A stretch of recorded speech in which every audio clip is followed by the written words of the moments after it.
যোৱাকালি আমাৰ সদৌ কৰ্মচাৰী ছাত্ৰ সন্থাই আমাৰ ধুবুৰীৰ গোলগঞ্জত আমাৰ এটা ৰেলী আছিল।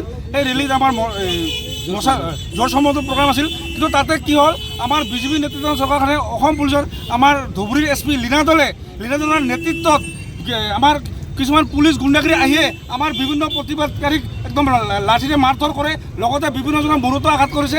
সেই প্ৰতিবাদত গতিকে আমি বিজেপি চৰকাৰক ধিক্কাৰ দিছোঁ। লগতে আমাৰ লীনা দলৰ যি ধুবুৰীৰ SP তাক আমাৰ এসপ্তাহ সময় দি আছে। যদি এসপ্তাহৰ ভিতৰত যদি লীনা দলে কোনো পানিছমেণ্ট ব্যৱস্থা নকৰে, তেনে আমি অসম বন্ধৰ দৰে আমি আন্দোলন কাৰ্যসূচী ল'ম। আৰু লগতে যিখন আমাৰ বিজেপি চৰকাৰ, যি আমাৰ BTCত আমাৰ যি BTCত সমাগত যি আমাৰ BTC ইলেকশ্যন, এই ইলেকশ্যন আমি বিজেপিক নিশ্চয় আমি প্ৰতিবাদ কৰি ঘৰে ঘৰে সোমাই আমি বিজেপিক উচিত প্ৰত্যুত্তৰ দিম।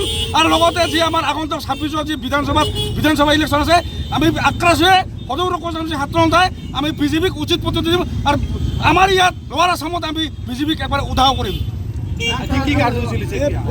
এইখিনি হ'ল আজি আমি মুখ্যমন্ত্ৰীক দাহ কৰিছোঁ।